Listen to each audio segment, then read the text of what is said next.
दो तरीके के लोग होते हैं। एक होते हैं जिनकी मेंटेलिटी विनर मेंटेलिटी होती है और एक लूजर मेंटेलिटी होती है। He has to be clever like fox and brave like lion. तो ये एग्जाम क्या है? ये एग्जाम भी आपको एक तरीके से डराता है। इंटरव्यू आपको एक साइकोलॉजिकल सिचुएशन में डालता है, एक प्रेशर सिचुएशन में डालता है। आपको बहुत ज्ञान हो ये ज़रूरी नहीं है, लेकिन क्या आपके अंदर सीखने की क्षमता है, आपके अंदर दूसरे के पर्सपेक्टिव को समझने की क्षमता है, आपकी वो फेस रीडिंग कर रहे होते हैं, आपके जेस्चर्स की रीडिंग कर रहे होते हैं। Are the notes given in coaching classes enough, or do we need these extra references and references? I think if it is my coaching class, it's more than enough. Interview के round में अंत में वो एक गाना सुना कर आ गए। हाँ, तो इतनी हिम्मत करनी चाहिए। हाँ बिल्कुल। हमेशा लकीर का फकीर नहीं बनिए। मैं पॉलिटिकल साइंस जीती हूँ। मन के हारे हार है और मन के जीते जीत है। कोई भी लक्ष्य मनुष्य के साहस से बड़ा नहीं और हारा वही जो लड़ा नहीं।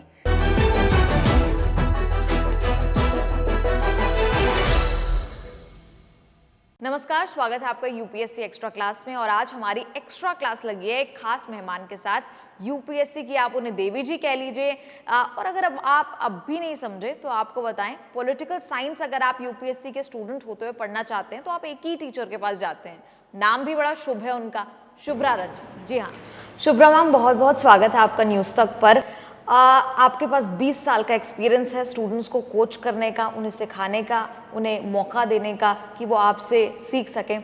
शुरुआत इससे ही करते हैं कि मैं एक यूपीएससी कैंडिडेट हूँ और ऑप्शनल के लिए मुझे पॉलिटिकल साइंस में, जिसमें आपकी महारत है, उसमें मुझे इंटरेस्ट तो है, लेकिन क्या सिर्फ इंटरेस्ट के बेसिस पर मैं सिलेक्ट कर लूँ? देखिए, इंटरेस्ट तो डिफाइनिंग फैक्टर रहता है, बट मेरे हिसाब से अगर इंटरेस्ट नहीं भी है तो भी आप सेलेक्ट कर लें। द इशू इज़ कि ये सिविल सर्विसेज एग्ज़ाम है, पर्सनालिटी एग्ज़ाम है, आपको चैलेंजेस लेने चाहिए। और पॉलिटिकल साइंस एक सब्जेक्ट के फॉर्म में आई थिंक कि इससे अच्छी कोई चॉइस नहीं हो सकती। उसके बहुत सारे रीज़न्स हैं। सबसे इम्पॉर्टेंट रीज़न तो ये है कि उसका जो रेलेवेंस है at all the 3 stages of exam, starting with prelims, mains और ऑफ कोर्स जो आपका पर्सनालिटी टेस्ट है जी। फिर ऐसे बहुत क्रिटिकल रोल प्ले करता है, एथिक्स बहुत क्रिटिकल रोल प्ले करता है। उन सब में पॉलिटिकल साइंस एक बहुत आपको एज देता है। एज अदरवाइज भी पॉलिटिकल साइंस आप कह सकते हैं one of the oldest disciplines है, तो it carries a wisdom of ages and it makes a very good impact on the personality, which is the main demand of exam. Now, besides interest, you have to look at the ecosystem. Means, do you have a guidance available? Do you think that what all is required? You require the notes, you require test practices, etc. So, you require now mentorship too. So, is the ecosystem available? That can also be a reason to choose. और ma'am बात करें कि क्या और फ़ायदे हैं कि political science आप चूज़ करते हैं, कैंडिडेट चूज़ करता है, उसके क्या फ़ायदे हैं कि आप बाकी ऑप्शनल को छोड़कर आप पॉलिटिकल साइंस चूज़ करें, तो क्या आपको कहीं और भी उसका फ़ायदा मिलता है? हाँ, जैसे मैंने बताया ना, जो पूरा सब्जेक्ट है, आप सिविल सर्विसेज में जा रहे हैं, आप स्टेट सिस्टम में, स्टेट के प्रशासन में आप जा रहे हैं, तो पॉलिटिकल साइंस की जो थियरीज़ हैं, पॉलिटिकल साइंस का जो सिलेबस है, आपके लगभग जनरल स्टडीज़ के 4 पेपर को वो कवर करता है। पेपर अगर हम फर्स्ट की बात करें तो उसमें नेशनल मूवमेंट है, उसमें सामाजिक मुद्दे हैं, सोशल इश्यूज़ हैं, उसमें विश्व इतिहास है, वर्ल्ड हिस्ट्री है। तो एक पॉलिटिकल साइंस वाला स्टूडेंट इन चीज़ों को जितना अच्छा समझ सकता है, क्योंकि हम चीज़ों को थ्योरेटिकली भी पढ़ते हैं, चीज़ों को हिस्टोरिकली भी पढ़ते हैं और चीज़ों को बिल्कुल जो वर्तमान कॉन्टेक्स्ट है उसमें भी समझते हैं। तो अगर हम देखें कि पिछले कुछ सालों से, जब से 2012 के बाद पैटर्न बदला है, तो पॉलिटिकल साइंस का जो सक्सेस है वो काफ़ी अच्छा हो गया है। नंबर ऑफ स्टूडेंट्स जो क्वालिफाई कर रहे हैं उसको छोड़ दीजिए, अगर आप रैंक की भी बात करिए तो मुझे नहीं लगता कभी ऐसा हुआ होगा कि एक ही सब्जेक्ट के 4 स्टूडेंट टॉप 10 में आए हों। तो पॉलिटिकल साइंस के जो बेनिफिट्स हैं ऑप्शनल के बाहर भी जा कर के हैं। आप एथिक्स एक पॉलिटिकल साइंस की जो थ्योरी अगर आप समझते हैं तो जिस तरीके से आप एथिक्स डील कर सकते हैं, मुझे नहीं लगता कोई कर सकता होगा। सिमिलरली इंटरव्यूज़ हैं, ऐसे हैं। जी। और जैसे मैंने पहले ही बताया, ये पर्सनैलिटी टेस्ट है। इसमें आपको जब आप पॉलिटिकल साइंस पढ़ते हैं, जी। आप मैकियावेली, आप रूसो, मतलब इतने थिंकर्स आप पढ़ते हैं। जी। अल्टीमेटली हमारी पर्सनैलिटी कैसे डेवलप होती है? जब हमारे पास नॉलेज हो, हमारे पास आइडियाज़ हों। जी। तो आप बेस्ट ऑफ द वर्ल्ड में हैं जब आप पॉलिटिकल साइंस करते हैं। जी। और मैम कई स्टूडेंट्स हैं, उनके स्कॉलर्स को लेकर भी सवाल रहते हैं कि क्या कोट करना चाहिए, नहीं। ये सवाल हम लिस्ट लेकर आए हैं आपके पास, बाद में पूछेंगे। लेकिन एक सवाल यहाँ पर ये भी कि क्या इंटरव्यू राउंड में आप political science as a subject help करता है वहाँ पर? क्योंकि ऑब्वियसली इश्यूज रहते हैं देश के, दुनिया के, ऐसे इश्यूज रहते हैं जो आपको मदद मिल पाती है वहाँ भी। हाँ, बहुत ज़्यादा। वही मैंने कहा, पॉलिटिकल साइंस का इम्पैक्ट दो चीज़ों पर है। एक तो आप डायरेक्ट इम्पैक्ट मान सकते हैं एग्ज़ाम में मार्क्स के लिए और हर स्टेज पे, फिर वो रिटन हो चाहे इंटरव्यू। दूसरा जो शायद बहुत सारे लोगों ने महसूस किया हो या नहीं भी किया हो, वो होता है कि उनके व्यक्तित्व के ऊपर बहुत अच्छा प्रभाव पड़ता है। और ऑब्वियसली पॉलिटिक्स एक ऐसा विषय है जो सभी की रुचि का विषय है। तो जो इंटरव्यू बोर्ड भी होता है वो इंटरेस्ट लेता है कि आपको गवर्नेंस की कितनी जानकारी है, आपको भारत की विदेश नीति की कितनी जानकारी है, और एक जनरल इंटरेस्ट का फील्ड वो होता ही है। मेरे हिसाब से जब भी आप पर्सनालिटी टेस्ट के लिए जाएं तो दो प्रायोरिटी एरिया हमेशा रखें।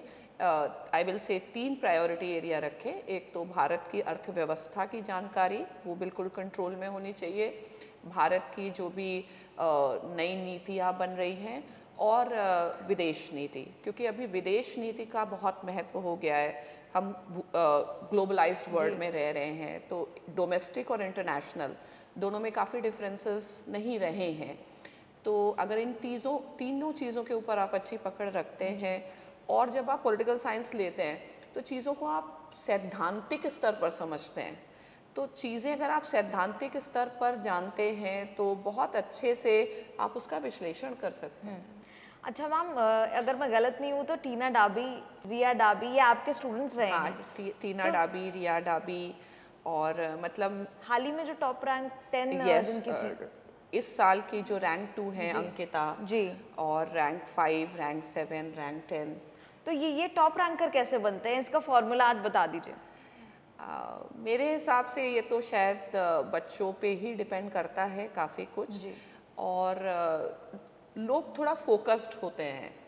आप चीज़ों को जितना प्रोफेशनली लेंगे, जितना फोकस के साथ लेंगे, शायद आपको सक्सेस मिलती है। मैं ये देखती हूँ कि बहुत सारे बच्चे आते हैं, लेकिन इतने सारे मिथ्स हैं, इतना ज़्यादा इंफॉर्मेशन ओवरलोड है, जी।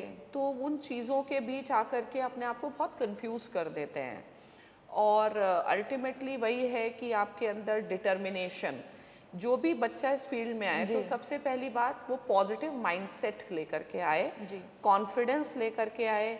आप बहुत सारे लोगों से मार्गदर्शन नहीं लीजिए। आपको जिससे भी लगता है कि हाँ, इस व्यक्ति की बात या इससे मेरा तारतम्य बैठता है, आप उससे लीजिए, और एक इंसान का ही सहारा लेकर के और अपने ऊपर विश्वास। अल्टीमेटली चाहे कोई भी कोचिंग्स हो, कुछ भी हो, हम लोग सिर्फ आपको फैसिलिटेट करते हैं, लेकिन ये आपका खुद का इनर मोटिवेशन। मैं आपको एक बात बताती हूँ, जैसे पॉलिटिकल साइंस में एक विचारक हैं, मुझे काफ़ी पसंद हैं, नीत्से उनका नाम है। और नीत्से ने बताया कि दो तरीके के लोग होते हैं। एक होते हैं जिनकी मेंटेलिटी विनर मेंटेलिटी होती है, और एक लूज़र मेंटेलिटी होती है।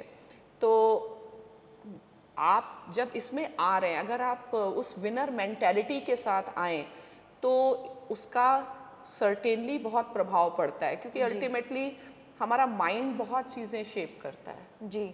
और क्योंकि आपने विनर और लूजर मेंटालिटी की बात की, आप कहीं ना कहीं इसकी समर्थक हैं। Yes yes, I believe that, क्योंकि मेरे साथ ये डेली में देख रही हूँ कि कुछ लोग होते हैं जो परेशान हो जाते हैं। आपको एग्ज़ाम में सिर्फ इंफॉर्मेशन तो मुझे लगता है कि सबसे सेकेंडरी है।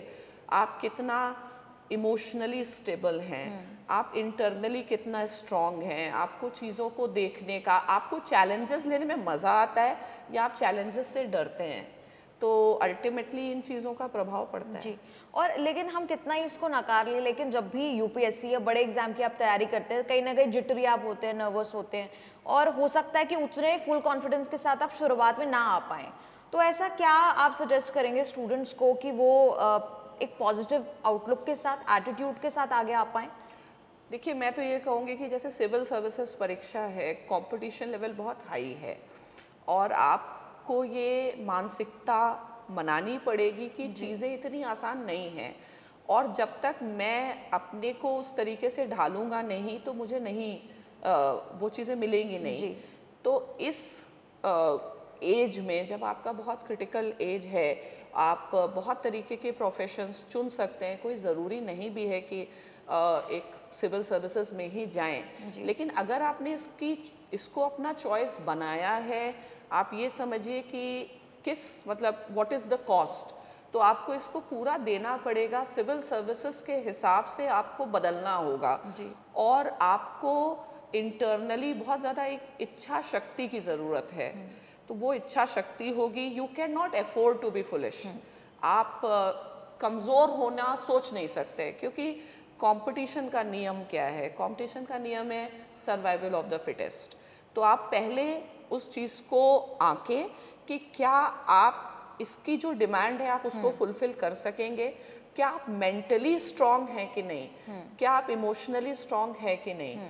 तो इन चीज़ों को मैं हमेशा अपने स्टूडेंट्स को बताती हूँ। पॉलिटिकल साइंस में एक स्कॉलर है मैकियावेली, तो मैकियावेली की पुस्तक है द प्रिंस, और उसने बताया कि प्रिंस के अंदर क्वालिटी क्या होनी चाहिए। तो he has to be clever like fox and brave like lion. तो ये एग्ज़ाम क्या है? ये एग्ज़ाम भी आपको एक तरीके से डराता है, लेकिन आपकी जो करेज है, आपकी जो इच्छा शक्ति है, ये आपको आगे ले जाती है। तो आपको भीड़ से हटना है, तो ऑब्वियसली आपको बाकियों से डिफरेंट सोचना है।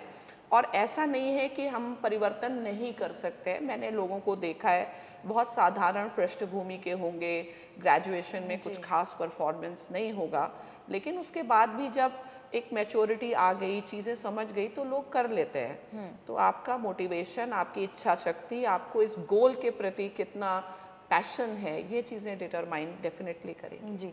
अच्छा मैम, कई बार मैंने आपको बोलते सुना है कि स्टूडेंट जो है वो समझते नहीं है, they don't Yes. Understand. There is a difference between knowing and understanding a subject. Yes. वो अगर आप बता पाए क्यों नहीं स्टूडेंट समझ रहे? मैं कह सकती हूँ कि हमारी जो भी शिक्षा व्यवस्था है, शायद उसकी भी एक खामी है कि हम 12th तक काफ़ी स्पून फीडिंग करते हैं बच्चों की। जी। और 12th के बाद ग्रेजुएशन में पिछले 2-3 सालों से, चाहे आप कहिए कोविड है या जो भी है, जो एक ग्रेजुएशन लेवल पर भी जिस तरीके का प्रिपरेशन हो जाना चाहिए वो नहीं होता है। तो जब मैं क्लास में पढ़ाती हूँ और लोगों को देखती हूँ, तो लोग सिर्फ या तो नोट्स ले रहे होते हैं, या उनका एक ऐसा एक्सपेक्टेशन होता है कि हर क्वेश्चन के आंसर लिखा दिए जाएं। जी। लेकिन ऐसा होगा नहीं, क्योंकि यूपीएससी इन चीज़ों को टेस्ट कर ही नहीं रही है। जी। आप चाहे प्रीलिम्स का पेपर देखें, आप सीसैट का पेपर देखें, आप जीएस का पेपर देखें, हर के पीछे एक साइकोलॉजी है। ये देखना कि क्या आपके अंदर चीज़ों को लॉजिकली एनालाइज करने की क्षमता है या नहीं, क्योंकि अल्टीमेटली जॉब में आपको ये काम करना है। तो लोग पढ़ते हैं लेकिन आउटपुट नहीं आता। आउटपुट क्यों नहीं आता? मैं बच्चों से पूछती हूँ कि आपने आज पेपर पढ़ा, लोग कहेंगे पढ़ लिया, बट वो कुछ बता नहीं पाते हैं। तो कम पढ़ें, आप कम पढ़ें, आप सोर्सेस के पीछे कम भागें। और मैं ऐसा मानती हूँ कि जो हमारा परंपरागत तरीका था, जिसमें आप टेक्स्ट बुक्स पढ़ रहे हैं, आप एनसीईआरटी पढ़ रहे हैं और एक अच्छा पेपर पढ़ रहे हैं, अगर इस तरीके से आप जाएंगे, बहुत जो भी मार्केट में मिल रहा है हर चीज़ के पीछे ना दौड़ें, क्योंकि आपको रिस्क लेना पड़ेगा। आप हर चीज़ तो नहीं कर सकते हैं, आपके पास समय लिमिटेड है। तो आपको सेलेक्टिव होना, सोर्सेस को सेलेक्ट करना, ये भी एक बहुत बड़ा स्किल है, वो आप करें। जी। लेकिन जैसे आपने कहा कि ये जो टेक्स्ट बुक्स हैं जो हमारे बेसिस ही फॉर्म करती हैं, 10th में 12th में हम पढ़ते हैं, एनसीईआरटी पढ़ते हैं और शुरू से बताया जाता है कि एक न्यूज़पेपर आप पढ़ लो, ये इज दिस इनफ? मेरे हिसाब से it is more than enough. और 50% क्या कह सकते हो, 60 to 70% बच्चे ये नहीं करते हैं। जी। जैसे अब कह सकते हैं कि अभी बहुत चीज़ें प्लेटर पे मिल रही है। जी। पेपर आया तो उसके नोट्स मिल रहे हैं, नोट्स की मैगजीन मिली, मैगजीन के नोट्स मिल रहे हैं, तो आप अपना दिमाग लगा कहाँ पे रहे हैं? जी। ठीक है, तो ये जो शॉर्टकट्स हैं वो कहीं कहीं हमारी जो बेसिक कैपेसिटी है उसको बहुत नेगेटिवली अफेक्ट करते हैं। तो आपको ये समझना पड़ेगा कि हमारा जो फाउंडेशनल बेस है वो अच्छा होना चाहिए, और कोई तरीका नहीं है।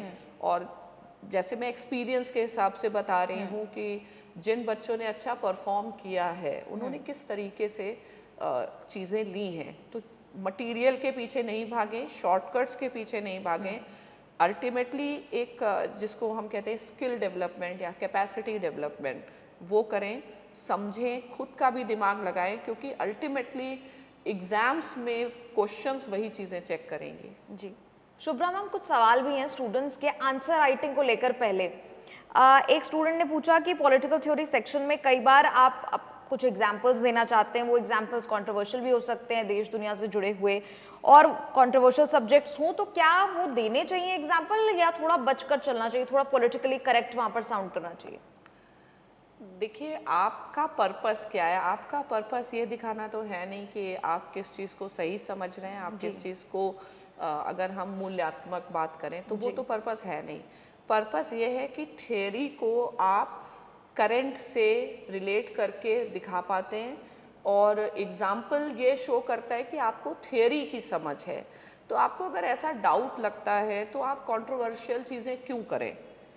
ठीक है, तो आपको सिर्फ एक एग्जाम्पल देना है। आप भारत से ही दें ज़रूरी नहीं है, आपने वर्ल्ड हिस्ट्री पढ़ी होगी, आपने भारत की इतिहास पढ़ा होगा, आप कोई भी एग्जाम्पल दें। जी। आप कौन सा एग्जाम्पल दे रहे हैं ये इम्पोर्टेंट नहीं है, लेकिन क्या जो भी एग्जाम्पल आप दे रहे हैं वो उस कॉन्सेप्ट को समझाने में हेल्प कर रहा है या नहीं कर रहा है। और एक ब्यूरोक्रेट होने के नाते, एक सिविल सर्वेंट होने के नाते हमें न्यूट्रल होना बहुत आवश्यक है। ठीक है, उसमें न्यूट्रलिटी अपने आप में एक डिमांड है, तो आप ऑब्वियसली इस तरीके की चीज़ें ना ही रखें तो अच्छा है। जी, मेरा अगला सवाल यही था जिसका आपने कुछ जवाब तो दे दिया। सवाल यही था कि बायस ना लगे आपका आंसर, ये भी ज़रूरी है कि एक तरफा ना लगे, कि उसमें और तर्कों के साथ बैक्ड होना चाहिए, लॉजिक होना चाहिए उसमें। नहीं, देखिए, कभी कभी आंसर एक तरफा भी हो सकता है। बैलेंस्ड शब्द मेरे हिसाब से गलत है। आप बैलेंस्ड होने की ज़रूरत नहीं है, आप अच्छाई और बुराई में बैलेंस बनाने की ज़रूरत नहीं है। जो चीज़ अच्छी है वो अच्छी है। कुल मिलाकर के लॉजिकल आंसर हो, क्रिटिकल हो। अब अगर हम गांधी के बारे में लिखेंगे तो उसमें कैसे आप बैलेंस बनाएंगे? जैसे गांधी का जो कंट्रीब्यूशन है तो उसको आप होल हार्टेडली सपोर्ट कर सकते हैं, तो उससे मत जाइए। आपको जो सही लग रहा है, आपको एक सिस्टम सही लग रहा है, आप उसकी बात करें। कोई भी चीज़ें परफेक्ट नहीं होती, आप उसके ड्रॉबैक्स भी रखिए, लेकिन balance is a wrong word. Go for the right approach. जो भी एक राइट निष्कर्ष होना चाहिए, सही कंक्लूजन होना चाहिए, वो निकालें। जी। अब जो यूपीएससी के इनिशियल फेज होते हैं वहाँ पे आपकी नॉलेज जो है वो टेस्ट हो जाती है, लेकिन जब इंटरव्यू राउंड की बारी आती है और जिन भी स्टूडेंट्स ने पॉलिटिकल साइंस खास तौर पर चुना हुआ है, तो किस तरह के सवाल है जिनकी वो तैयारी पहले से रखें? देखिए, कभी कभी ऐसा होता है कि पॉलिटिकल साइंस स्टूडेंट्स से प्रश्न उस एरिया से पूछे ही नहीं जाते हैं, क्योंकि एक एज्यूम करके माना जाता है कि इन्होंने कर लिया होगा। मैंने दो ट्रेंड देखे हैं। एक, जिन बच्चों ने ग्रेजुएशन में भी पॉलिटिकल साइंस रखा है तो उनसे ज़्यादा पॉलिटिकल साइंस रिलेटेड पूछा गया है, जी। और जिनका नहीं था, तो कहने का मतलब है कि आपके जो ग्रेजुएशन के सब्जेक्ट्स हैं या जिसमें आपने जॉब की है, सो यूपीएससी शायद उसके ऊपर ज़्यादा फोकस करता है। तो पॉलिटिकल साइंस आपका अगर ग्रेजुएशन में विषय रहा है तो उसके थ्योरीज, उसके कॉन्सेप्ट्स को आप रिवाइज करिए। और इन जनरल जो भी समसामयिक घटनाएं हैं देश की, दुनिया की, उनके पर आप नज़र रखें। 3 कीज़ मैंने बताई हैं। आप इकोनॉमिक्स पर अच्छा ध्यान रखिए, पॉलिटी पर, और गवर्नेंस एंड फॉरेन पॉलिसी पर। आमतौर पर जैसे आपने कहा कि आपने पिछले ट्रेंड सारे देखे हुए हैं, आप जानते हैं, किस तरह के सवाल है जो एक्सपेक्ट करने चाहिए जब आप एक पॉल साइंस ऑप्शनल स्टूडेंट है? मतलब कि किस तरह का प्रिपरेशन तो आपने बताई, लेकिन किस तरह के सवाल जो है आप पे दागे जाते हैं? As far as interview is concern, वही मैंने कहा, कोई ट्रेंड नहीं है और शायद आप क्या बोल रहे हैं ये भी इंटरव्यू में इतना मायने नहीं रखता है, लेकिन वो आपका पूरा जेस्चर देखते हैं। इंटरव्यू आपको एक साइकोलॉजिकल सिचुएशन में डालता है, एक प्रेशर सिचुएशन में डालता है। हो सकता है कि आप किसी चीज़ को कह रहे हो वो बिल्कुल सही हो, लेकिन जो बोर्ड है वो फिर भी आपको परेशान करने की कोशिश करेगा, आपकी पर्सनैलिटी और आपके डिफरेंट एटीट्यूड्स, इन चीज़ों को टेस्ट करने की कोशिश करेगा। तो आप इनका भी ध्यान रखें। बाकी ये है कि मेंस ख़त्म होने के बाद आप जितने ज़्यादा अच्छे अखबार पढ़ सकते हैं आप अखबार पढ़ें। आप टीवी पर जो अच्छे डिस्कशंस हैं जिसमें एकेडमिक एक्सपर्ट्स आते हैं उनके डिस्कशंस को सुने, चीज़ों को कैसे बोलना है। बहुत ज़्यादा फिर सब्जेक्ट की उतनी ज़रूरत नहीं रहती। अगर आपने हॉबी में ऐसा कुछ लिखा है कि मुझे इंटरनेशनल रिलेशंस में हॉबी है, तो एक दो अच्छी किताबें पढ़ें। लेकिन न्यूज़पेपर और मेरे हिसाब से एक Hindustan times can be a good option. मतलब लोग हिंदू पढ़ते हैं, लेकिन हिंदू की भी जो लैंग्वेज है वो काफ़ी एकेडमिक होती है, तो पढ़ते हैं लेकिन ग्रास्प आप क्या करते हैं। तो इंटरव्यू में थोड़े से जो कॉमनली लोग पढ़ रहे हैं, हिंदुस्तान टाइम्स पढ़ रहे हैं, टाइम्स ऑफ इंडिया पढ़ रहे हैं, या और भी जो सामान्य वाली चीज़ें हैं वो ज़्यादा करें। और पॉलिटिकल साइंस के बच्चों के लिए मुझे लगता है कि एक इकोनॉमिस्ट मैगज़ीन आती है, और अक्सर मैंने देखा है कि जब बच्चे आकर के डिस्कस करते हैं कि ये क्वेश्चंस पूछे गए, तो वो जो इंटरनेशनल मैगज़ीन है इकोनॉमिस्ट की, वर्ल्ड अफेयर्स की, काफ़ी चीज़ें उससे पिकअप की जाती हैं, वो पढ़ सकते हैं। जनरल उस समय टाइम है आप, और आउटलुक है, इंडिया टुडे, थोड़ा सा इस पे पढ़ें, ना कि बहुत एकेडमिक टेक्स्ट बुक्स। जी। और इसके अलावा क्योंकि इंटरव्यू की भी यहाँ बात कर रहे हैं, जो सवाल मैंने आपसे आंसर राइटिंग के लिए पूछा था कंट्रोवर्शियल सब्जेक्ट्स का, क्योंकि वहाँ आप लिखते हैं, वहाँ आपको फेस करना पड़ता है, इंटरव्यू में आपको फेस करना पड़ता है, तो क्रॉस क्वेश्चनिंग जो है वो भी हो सकती है।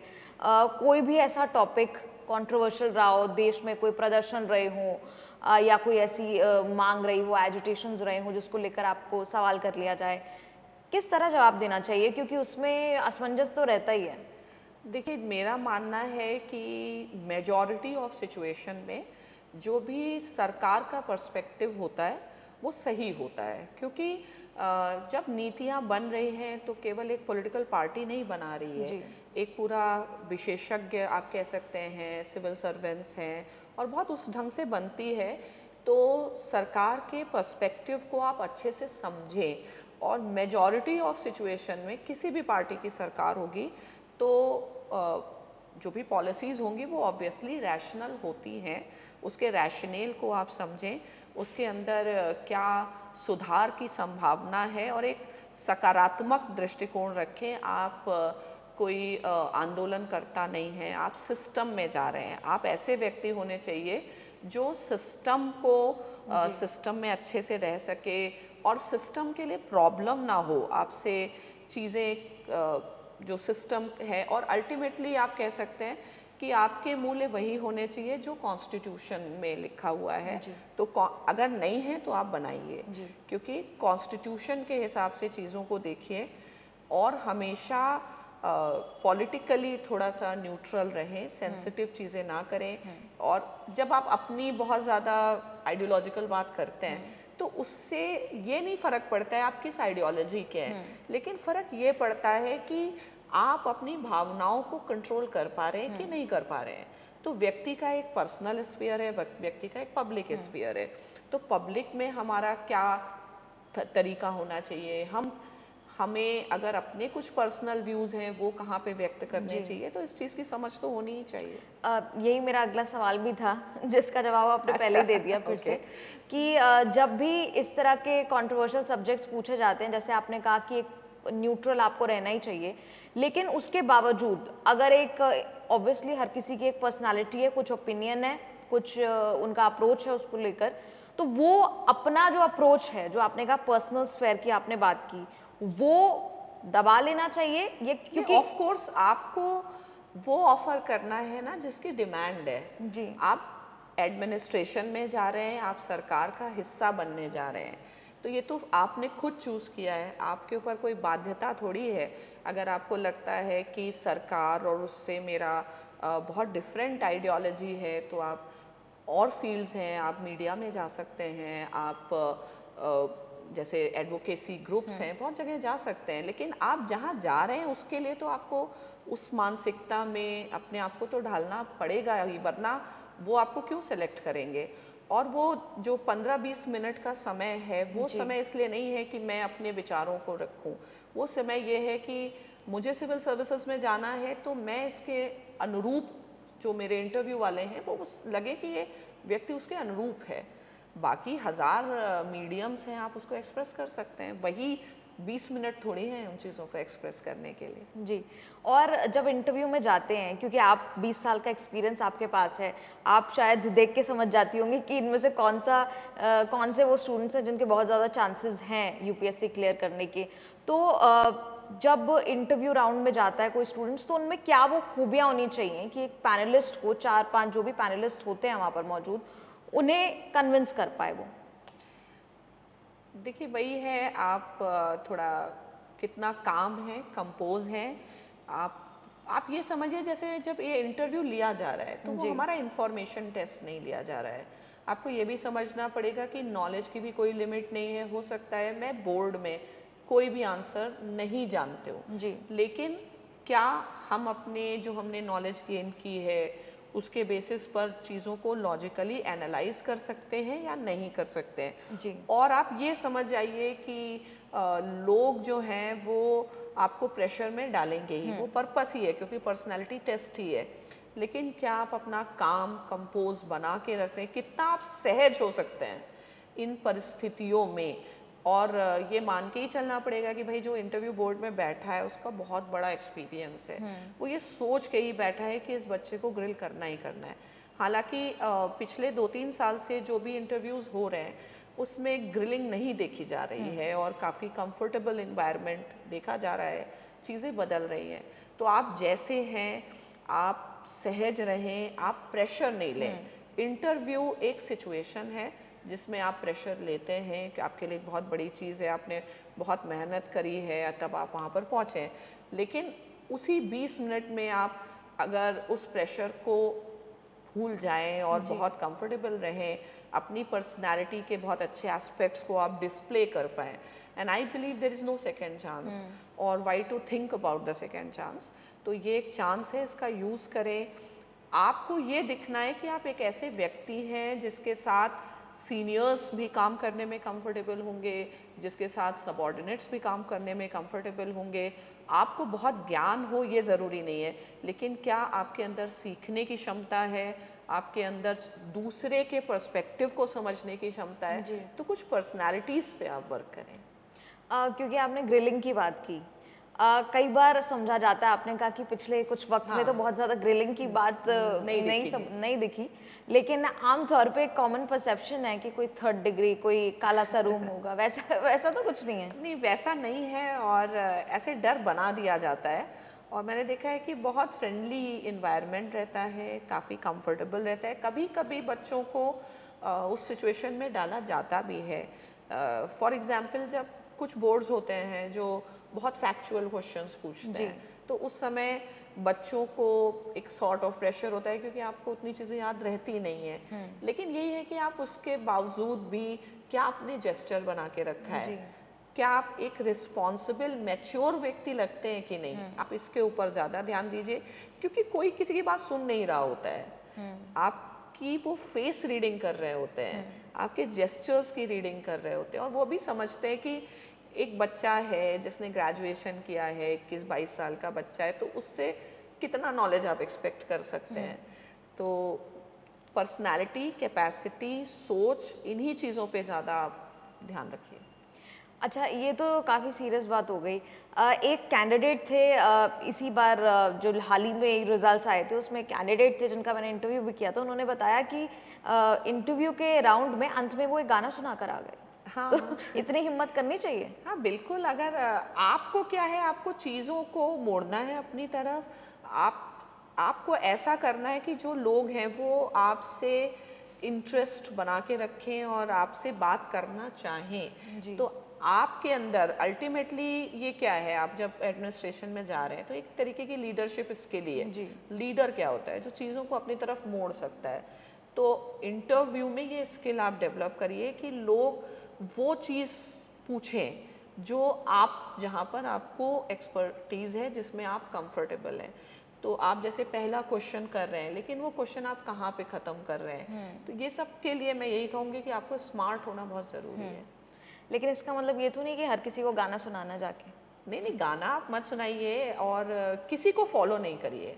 आप अपनी आप पसंद किए जाएंगे। आप अपने गुणों के बारे में, आपकी हॉबी कुछ हो सकती है, आपका तरीका कुछ हो सकता है। बस आप ये चीज़ याद रखिए कि you can't afford to be foolish, you can't afford to be immature. अच्छा, कुछ स्टूडेंट्स के भी सवाल हैं, मैंने सोचा आपके हाँ, पास आए हैं पूछिए। तो हम भी सीख के जाएं और स्टूडेंट्स के भी जवाब लेकर जाएं। स्टूडेंट्स ने आंसर राइटिंग को लेकर भी काफ़ी सवाल किए। एक स्टूडेंट ने पूछा कि कौन सी वो बुक्स है जिससे स्टैटिक पोर्शन जो है वो प्रिपेयर करना चाहिए।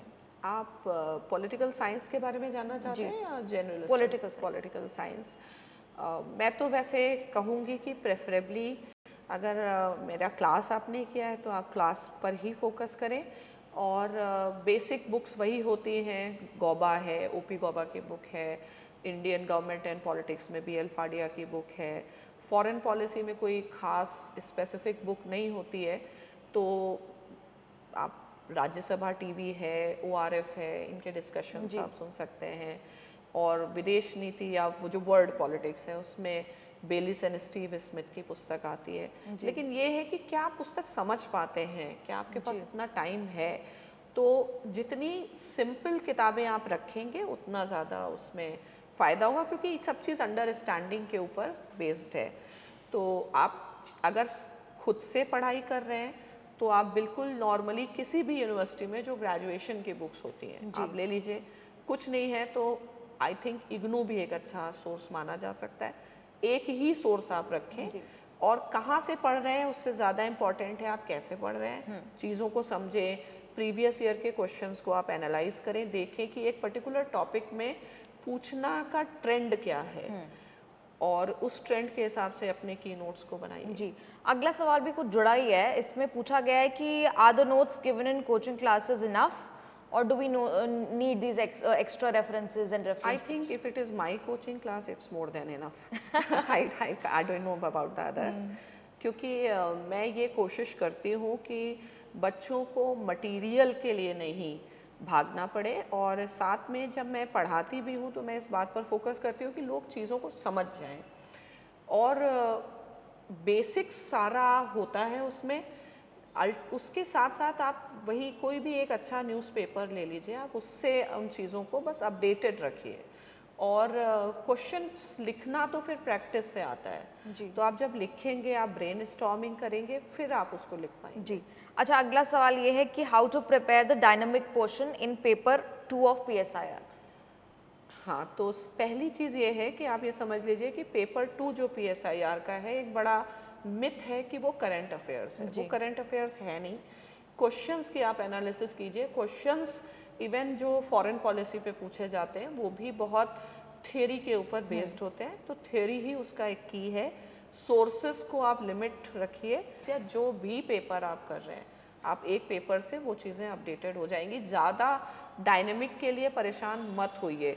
मैंने अभी चूँकि मेंस की तैयारी चल रही है तो मैंने अभी बहुत सारे क्वेश्चंस कराए हैं, प्रीवियस ईयर ट्रेंड्स देखा है। जी। तो वो जो ब्रॉड कंसेप्ट्स होते हैं, जैसे उन्होंने US हेजेमनी के ऊपर क्वेश्चन पूछा है, कैसे चाइना फैक्टर है इंडिया US रिलेशंस के बीच में। जी। तो इसमें ऐसा कोई बहुत करंट का कोई इतना बड़ा रोल नहीं है। जब रोल है, आप ये जानते हो कि इंटरनेशनल पॉलिटिक्स चलती कैसे है, जी। उसके डिटर्मिनेंट्स क्या होते हैं। तो थियरी जिसका स्ट्रांग होगा वही करंट को अच्छे से मैनेज कर पाएगा। जी।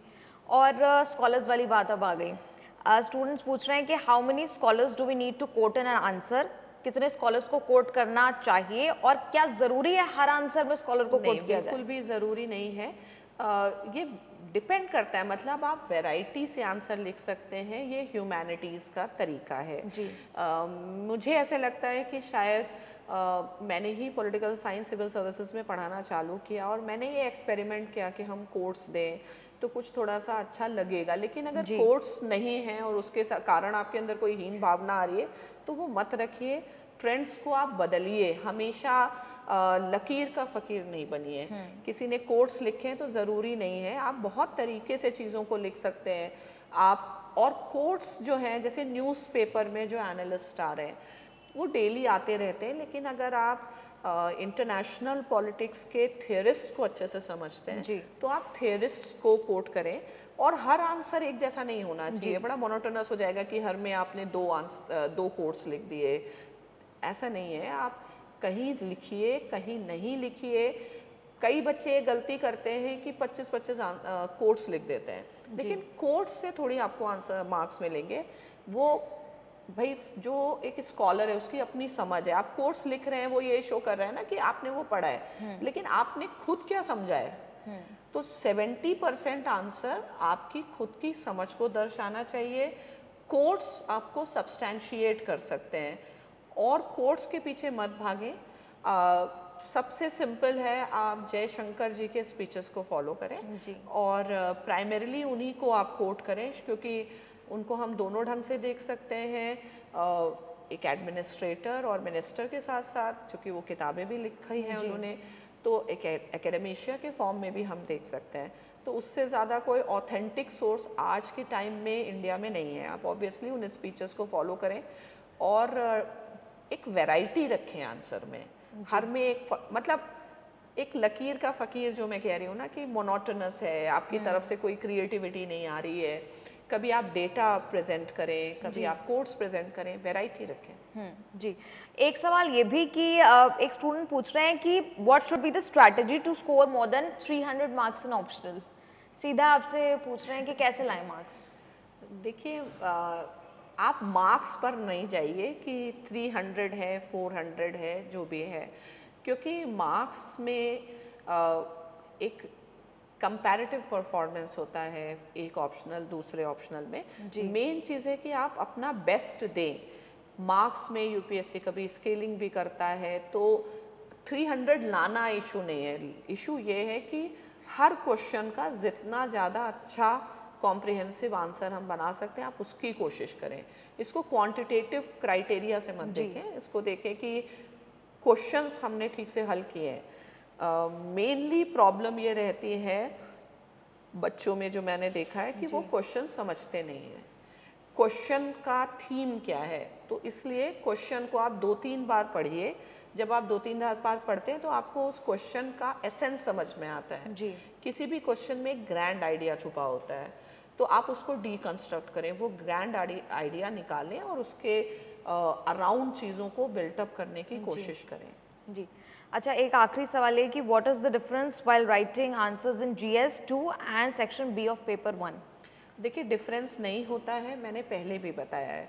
और मेरे जितने भी स्टूडेंट्स हैं उन्होंने पॉलिटिकल साइंस की ही चीज़ें जीएस 2 में भी लिखी हैं और हमेशा उनके मार्क्स एक्स्ट्रॉर्डनरी रहे हैं। बहुत सारे टॉपर्स के ब्लॉग्स में भी आप देख सकते हैं। जी। क्वेश्चन का आंसर आप इस हिसाब से नहीं चुनिए कि ये जीएस 2 में पूछा गया है या पॉल साइंस में पूछा गया है। क्वेश्चन क्या पूछा गया है, और ऑब्वियसली क्वेश्चंस का जो नेचर होता है वो फ़र्क होता है। जी। जब नेचर फ़र्क होगा तो ऑब्वियसली आंसर भी फ़र्क होगा। तो और कभी कभी बच्चे ये भी सोचते हैं कि जैसे कई चीज़ें हैं पॉलिटिकल साइंस में, मान लीजिए कम्युनलिज्म, सेक्युलरिज्म है, वही जीएस पेपर 1 में भी इस तरीके के टॉपिक्स हैं, तो उनको लगता है कि ये हमें सोशोलॉजिकल पर्सपेक्टिव से आंसर देना है, इसमें हमें पॉलिटिकल साइंस पर्सपेक्टिव से है। ऐसा नहीं है। नॉलेज को कंपार्टमेंटलाइज नहीं किया जा सकता है। आपको कहीं इकोनॉमिक्स में अच्छी जानकारी है, आप उसका यूज़ करें और सिर्फ सोचें कि ये प्रश्न है, इस प्रश्न का मुझे उत्तर देना है, किस सब्जेक्ट का उत्तर देना है, ये गलत धारणा है। जी। अच्छा, कई स्टूडेंट्स ने, क्योंकि जब पता लगा शुभ्रा जी का इंटरव्यू हो रहा है, तो उन्होंने पूछा कि मैम से एक सवाल ये भी करेगा कि पॉल साइंस में आपकी शुरुआत भी कैसे हुई? मेरी शुरुआत तो मेरा ग्रेजुएशन का विषय रहा है जी। और मुझे मतलब 12th तक मेरा खुद का साइंस था। फिर मुझे लगा मुझे साइंस के फील्ड में कुछ करना नहीं है और सौभाग्य से दिल्ली यूनिवर्सिटी में एडमिशन हुआ। मैंने दिल्ली यूनिवर्सिटी से पॉलिटिकल साइंस में अपनी जो भी एजुकेशन है जी। बीए में सब किया और बहुत मज़ा आता रहा हमेशा। तो मुझे ऐसे लगा कि मैं इस सब्जेक्ट को छोड़ नहीं सकती हूँ और अभी भी मुझे ऐसे लगता है इसमें इतना ज़्यादा पोटेंशियल है। लोग एक ट्रेंड है, हम लोग यूपी से आते हैं तो वहाँ पे सिर्फ साइंस पर ही पढ़ाई है, लोगों को करियर ऑप्शंस भी नहीं पता है। तो अभी मैंने देखा है कि पॉलिटिकल साइंस की तरफ रुचि भी बहुत ज़्यादा बढ़ी है। जब हम लोगों ने डीयू में एडमिशन लिया था तो उस समय बहुत ज़्यादा मार्क्स नहीं चाहिए होते थे पॉलिटिकल साइंस के लिए, कुछ और ऑप्शनल्स कुछ और सब्जेक्ट्स का क्रेज़ ज़्यादा था, जैसे हिस्ट्री का था, इकोनॉमी का था। लेकिन पिछले 7-8 सालों से जिस तरह सिविल सर्विसेज में रिजल्ट्स आ रहे हैं, वो एक क्रेज़ काफ़ी मुझे सब्जेक्ट के बारे में मिलता है और इसमें कई संभावनाएं हैं। इंटरेस्टिंग बात है कि यहाँ पे जैसे कई बच्चे जो मेरे से पढ़ने आए, मुझे बाद में पता चला कि बहुत सारे लोग सिविल सर्विसेज करना भी नहीं चाहते थे।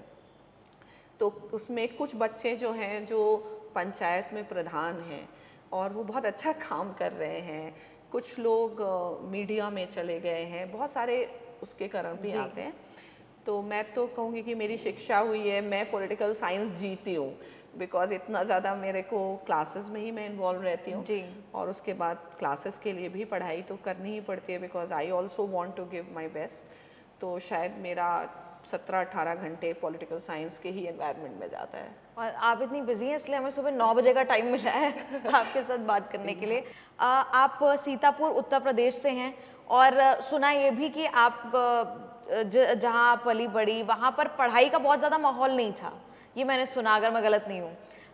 तो कैसे 20 साल का जो आपके पास एक्सपीरियंस है, टीचर है, एक वक्त पे पढ़ाई का माहौल भी नहीं था आपके पास, आज टीचर हैं और सबके लिए आप इंश्योर कर रही हैं, कई स्टूडेंट्स के लिए, कि वो ना सिर्फ यूपीएससी क्लियर करें लेकिन टॉपर्स भी बन रहे हैं। मैं ये कहूँगी कि मैं सीतापुर से आती हूँ और ये शायद आपने गलत सुना है कि पढ़ाई का माहौल नहीं था और परिवार के स्तर पे कह सकते हैं कि बहुत ज़्यादा स्टडीज़ को उतना सीरियसली नहीं लिया जाता था, लेकिन फॉर्चुनेटली जो हमारा स्कूल था एंड मुझे ऐसे लगता है कि I will remain throughout my life indebted to my school. It was Sacred Heart School and वहाँ पे जो पढ़ाई का हमें एनवायरनमेंट मिला, जो माहौल मिला, जो एक कॉम्पिटिटिव एनवायरनमेंट मिला, वो एक हमेशा that provides me a base. और उसके बाद आई विल से कि फॉर्चुनेटली शायद लोगों को अपॉर्चुनिटी नहीं मिलती हैं, मुझे मिलती गई। आई वॉज फॉर्चुनेट, मैंने कभी सोचा नहीं था मैं डीयू में पढ़ूंगी। मैं डीयू में आई, fortunately I started getting very good rank in the university. Teachers का भी हमेशा बहुत ज़्यादा आशीर्वाद प्यार रहा मेरे साथ और उसके बाद मेरे हस्बैंड ने भी काफ़ी कि तुम्हारे अंदर ये टीचिंग की इतनी स्किल है, तो वो रेडी ही नहीं थे कि मैं ये सब चीज़ें नहीं करूं। तो एक बहुत बड़ा पुश फैक्टर मेरे हस्बैंड की तरफ से भी रहा है इस फील्ड में जाने के लिए। जी, तो उम्मीद करते हैं कि सारे स्टूडेंट्स के जो भी सवाल थे, हर तरह के सवाल हमने पूछ लिए। अब एक खास मेरी रिक्वेस्ट है, क्योंकि ये यूपीएससी एक्स्ट्रा क्लास है, इसलिए एक खास एक्स्ट्रा टिप आपकी तरफ से। एक्स्ट्रा टिप ये है कि प्रेशर मत लीजिए, एंजॉय करिए और यूपीएससी से आगे भी जहाँ बहुत बड़ा है, बहुत कुछ करना है। और अगर आप उस चैलेंज को ये देखते हैं कि वो बहुत बड़ा है, तो वो चैलेंज आपके ऊपर हावी हो जाता है। और अगर आप ये माइंडसेट से चलते हैं कि ऐसी कोई बड़ी बात नहीं है, जहाँ मैंने बहुत सारे एग्ज़ाम्स निकाले, ये भी मैं निकाल लूँगी, तो कुछ रहेगा नहीं। तो मैं यही कहती हूँ कि मन के हारे हार है और मन के जीते जीत है। और हमेशा विवेकानंद जी का ये जो कोट है वो मुझे बहुत इंस्पायर करता है, शायद आपको भी इंस्पायर करे कि कोई भी लक्ष्य मनुष्य के साहस से बड़ा नहीं और हारा वही जो लड़ा नहीं। तो जब तक आप खुद हार नहीं मानते, आप कभी नहीं हारेंगे। आप पॉजिटिव रहें, आपको वो सब चीज़ें मिलेंगी जो आप चाहते हैं। बस आप अपनी इच्छा शक्ति और सक्सेस के लिए मुझे लगता है इंटेग्रिटी की बहुत ज़्यादा ज़रूरत है। आप इंटेग्रिटी के साथ, ऑनेस्टी के साथ रहें, चीज़ों को एंजॉय करें और चीज़ें होंगी। जी। आपकी बातों ने और खास तौर पर जो अभी आपने कहा, सिर्फ स्टूडेंट्स को ही नहीं, हमें भी इंस्पायर कर दिया है। शुभ्रा जी, बहुत बहुत शुक्रिया न्यूज़ तक से जुड़ने के लिए। उम्मीद करते हैं तमाम स्टूडेंट्स जो हमें इस वक्त देख रहे हैं वो कहीं ना कहीं इंस्पायर होंगे शुभ्रा जी की बातों से। खास तौर पर अंत में जो चंद लाइंस उन्होंने बोली, वो कहीं ना कहीं आप हमें सबको इंस्पायर करती हैं। आपके कोई भी सवाल हो, आप बेझिझक कमेंट्स में लिखें, क्या पता आपके सवाल लेकर हम फिर से शुभ्रा जी के पास आ जाएं। और बाकी खबरों के लिए आप देखते रहिए न्यूज़ तक।